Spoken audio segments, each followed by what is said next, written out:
Welcome to the Crown Hills kitchen. Today we're going to be making Danish fruitcake. As always at the beginning, we always need to clean our work surface with the antibacterial spray and make sure we remove any of the bacteria that may be lingering on that surface.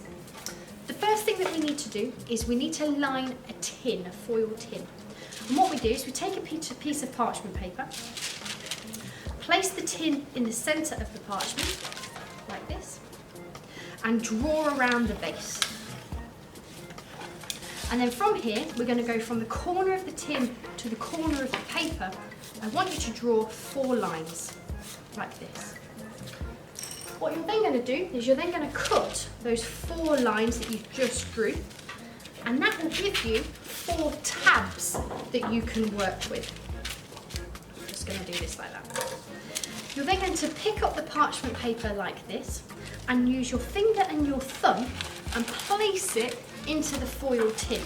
Now you ideally would like the longer tabs to go inside the smaller tabs to ensure that the cake mixture doesn't fall out. Now when you've got that in there, just use your finger to run your finger around the base of the tin so that the parchment paper stays in place. And you will need to do that twice because this recipe makes 2 cakes. When you've done that, just keep it to one side because you're going to need that in a minute. The next part that you'll need to do is using all of the ingredients now. We're going to use caster sugar, followed by some butter, and we're going to do something called the creaming method. Now the creaming method is where we use a wooden spoon and we spread the margarine into the sugar, like this. And we're going to do a little bit at a time. And we're going to create a nice smooth paste. Like this. Now when you do this, you have to start off quite small. What I mean by that is just to cream a little bit at a time. Don't try and spread all of the butter because you won't be able to do it. It'll take too long. So we do a little bit at a time. You can see I've got the bowl at an angle. That's just to ensure all of the ingredients fall at one end. And when you've done that, scrape the sides and then just beat it very quickly. And you'll end up with something that looks a little bit like vanilla ice cream. Okay, like this. I'm then going to add half a teaspoon of vanilla essence. And this is just going to add a little bit of flavour to the cake. And I'm just going to add that in here. And pour that in there. And again, I'm just going to mix it, and then it's definitely going to look like and smell like vanilla ice cream. Okay. The next thing I need to do is I need to crack 2 eggs into a measuring jug. The reason why I'm doing it into a measuring jug is because if I get any shell in there, it'll be easier for me to fish it out with a spoon. Whereas if I have it in here with all the other ingredients that I've already done, it just makes it that little bit harder. I've already cracked 1 egg so far, so I've just got the second one to do. So cradle your egg, make sure you give it 1 firm hit. Don't do this because you're more likely to get shell. So you have to pretend you're confident even if you're not. 1 firm hit, put your thumbs in, pull it apart, put that in my bowl, and then I just want you to whisk this, okay, like that. Then what we're going to do is we're going to, a little bit at a time, we're going to add the egg.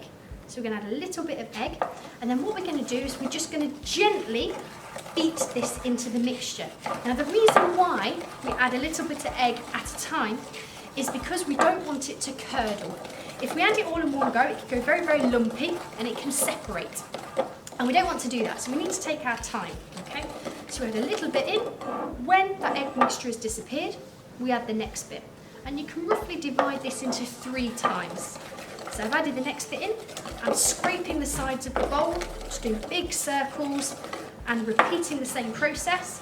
When the egg has disappeared, I'm then going to add the next bit. And that will be the final bit that I add. So again, just mixing, scraping the sides to make sure I've got all the ingredients in together. And then I'm done. And that way it prevents it from separating and you've mixed it in evenly. The next part of this, I then require a teaspoon of baking powder. Now it's very important that you have a nice flat spoon of baking powder. We don't want to put too much in, so just use the edge of the baking powder tub to make sure it's nice and flat. Place that in there. And then we need to add the flour. Now mine's already measured out for me.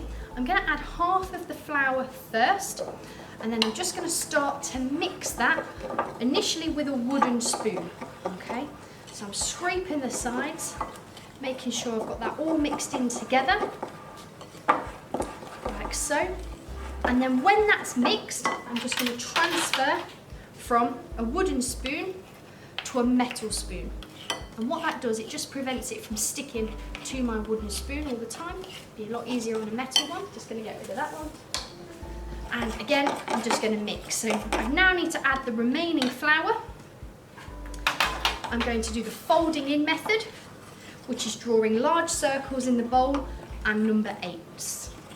And take your time when you're doing it, and make sure you mix it really well so you end up with no lumps. You can just tilt the bowl slightly if you find that easier. I do, I tend to move my bowl quite a lot. And we want to make sure we've got all of that mixture mixed in together, like this. And when it's done, you'll end up with a relatively smooth mixture that looks something like that. Now what we need to do, I'm just going to wipe my table because I've been using raw egg. And I'm just going to bring over my foil tins. Now what we need to do is we need to divide this mixture between the 2 foil tins, and we need to do that fairly evenly. From there, we're then going to add some fruit, and we're also going to add some cinnamon and demerara, and this is the process that we're going to do. So first things first, I'm going to put half of the mixture in one cake tin, and then the other half in the other, like this. Try and make sure you get everything and all of the mixture out, don't waste it. You've made it, you want a nice big cake, you don't want a small one. Get most of that out. Let's get this last bit. There we go. And that bit's done. Now with this, you don't need to worry about making the cake really flat. All I want you to do is just to use that metal spoon and just to manoeuvre it into the creases, so all into the edges of the cake, so that it is relatively flat. But you don't need to worry about making it perfectly flat because the cake's going to rise anyway, and we don't need to worry about that. Then we're going to add some dried fruit or frozen fruit or fresh fruit.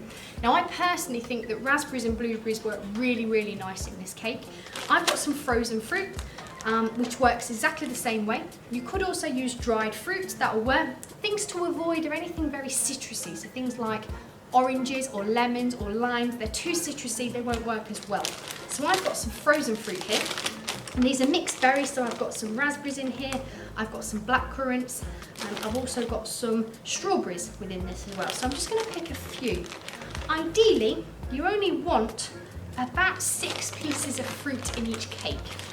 The reason why, if you put too much into here, what happens when the cake cooks, because the fruit's a lot heavier, it will sink to the bottom.